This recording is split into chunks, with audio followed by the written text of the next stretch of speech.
Merhaba arkadaşlar, Beril'in Hünerleri YouTube kanalıma hoş geldiniz. Bugün de bu muhteşem orkidem var yanımda ve yapacağım güzel bir uygulama ile bu orkidemin gelişimine destek olacağım. Uygulamaya geçmeden önce sizlerle bir şey paylaşmak istiyorum. Bildiğiniz gibi kanalımda sadece çiçek ve bitkilere dair videolar değil, aynı zamanda geri dönüşüm ve farklı tasarım videoları da paylaşıyordum. Birçoğunuz da bildirimleri açık tutuyorsunuz yeni videolardan haberdar olabilmek için. Bunun için de ayrıca hepinize çok teşekkür ederim. İlgi alanınız dışında gereksiz bildirim almanızı da önlemek adına yeni bir kanal açtım. Beril'in Hünerleri kanalında da tasarım ve geri dönüşüm videolarımı sizlerle paylaşacağım. Beni oradan da takip ederek destek olabilirsiniz. Şimdiden hepinize çok teşekkür ediyorum. Şimdi bu muhteşem orkidemi sizlere göstermek istiyorum öncelikle. Bakın orkidemin şu kısmında yeni bir tane dal gelmek üzere, çiçek dalı. Bir tane çiçek dalı zaten mevcut. Aynı zamanda iki tane yavru orkidesi var. Yani keikisi mevcut. İki tane bakın şuradan. İki daldan keikiler var. Ve keikilerin de aynı zamanda çiçek dalları mevcut. Şöyle bir bakın. Burada bir çiçek dalı var. Ve şuradan da yeni bir çiçek dalı gelmek üzere. Yani bir orkidenin üzerinde 4 tane çiçek dalı var. Aynı zamanda 2 tane de keikimiz mevcut. Bu da ne oluyor? Bu durumda orkidemiz tabii ki çok yorgun düşüyor.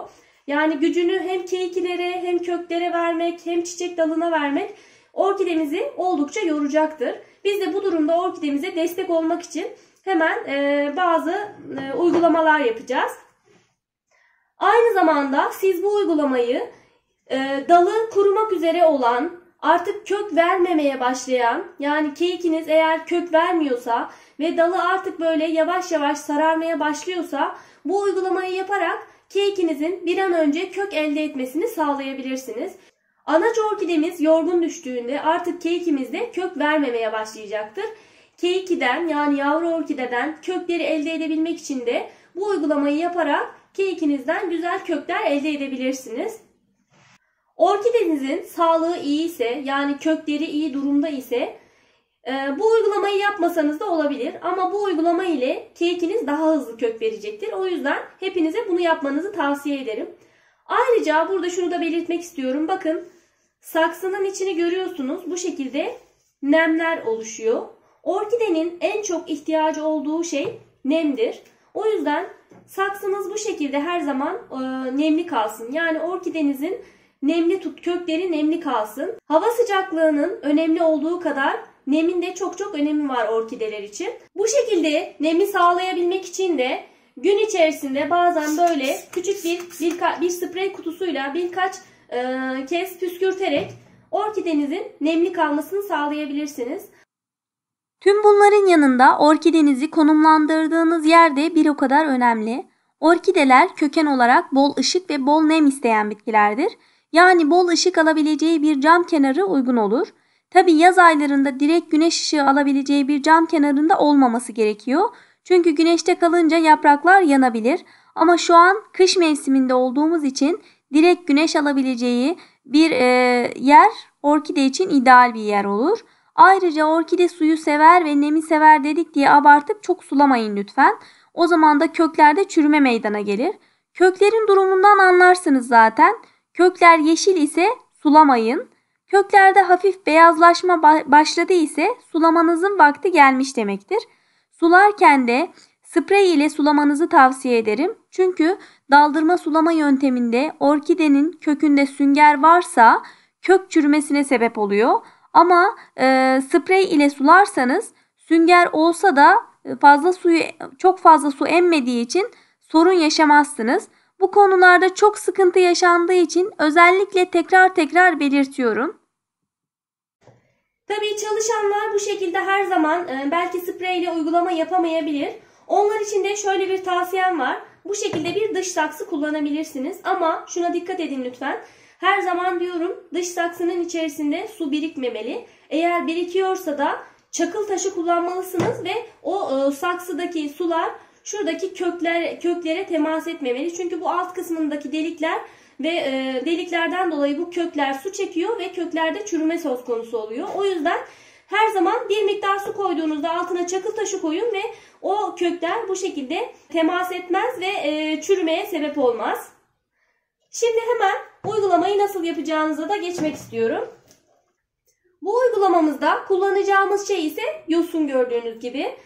Bu yosunları ben ormandan topluyorum ve dezenfekte ediyorum. Bununla ilgili videoya da yukarıdaki linki tıklayarak ulaşabilirsiniz. Şimdi bu yosunları kök kısmına, şöyle gövde kısmına özellikle saracağım.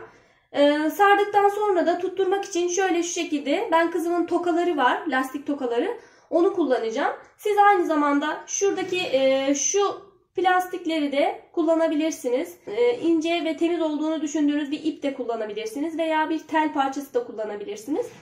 Şimdi şöyle göstermek istiyorum. Bakın, şu kökler açıkta kalacak. Köklere hiçbir şey yapmayacağım. Sadece şu kısımlarına, şu bölgeye saracağım. Hemen şöyle gövde kısmına birazcık koyarak başlıyorum.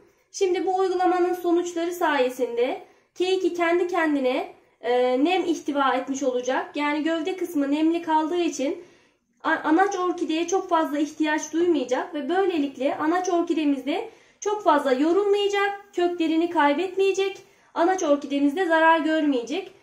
Bu şekilde hem de çiçek dalına çok sağlıklı bir şekilde gelişimini sürdürerek çiçeklerini vermeye devam edecek. Bakın, şöyle bir miktar sardıktan sonra hemen lastiği şöyle üst kısmından geçiriyorum.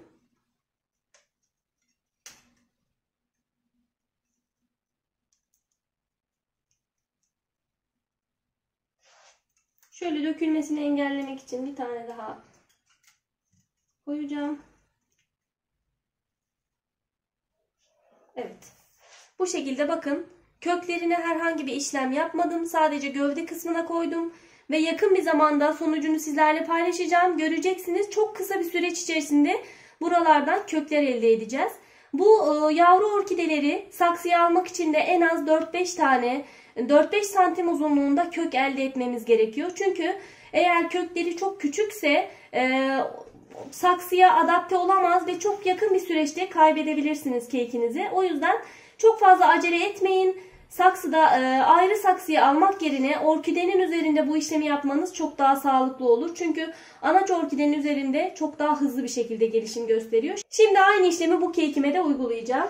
İki kekimin de köklerini yosunla sarma işlemini tamamladım.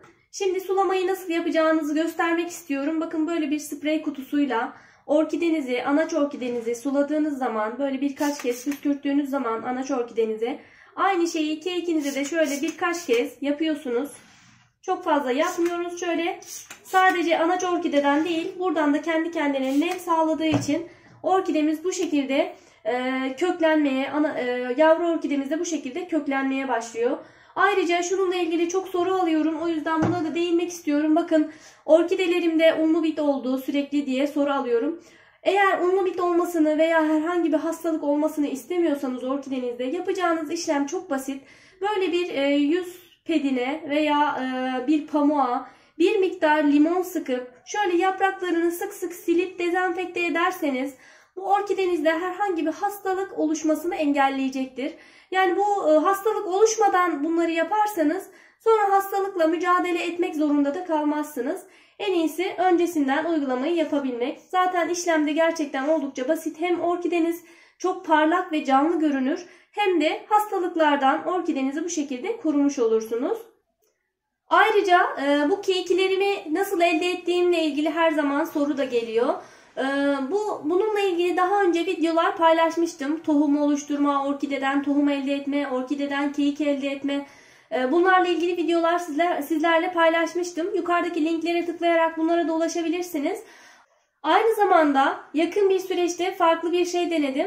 Çiçek dalı elde etme ve keyik elde etme ile ilgili farklı bir yöntem uyguladım ve onun sonucu da başarılı oldu. Yakında onun videosunu da sizlerle paylaşmayı düşünüyorum. Yavru orkidelerimin gelişim aşamalarını sizlerle paylaşmaya devam edeceğim. Köklendiğinde nasıl saksıya almanız gerekiyor, neler yapmanız gerekiyor, onların da aşama aşama videolarını çekmeye devam edeceğim inşallah. Bugünlük de anlatacaklarım bu kadardı. Videonun faydalı olduğunu düşünüyorsanız beğenmeyi unutmayın lütfen. Ayrıca soru ve görüşlerinizi de yorumlarda bana iletebilirsiniz. Hepinize de elimden geldiğince dönüp cevap vermeye çalışıyorum. Ayrıca Beril'in Hünerleri Dayı kanalıma abone olarak da bana destek olmayı unutmayın lütfen.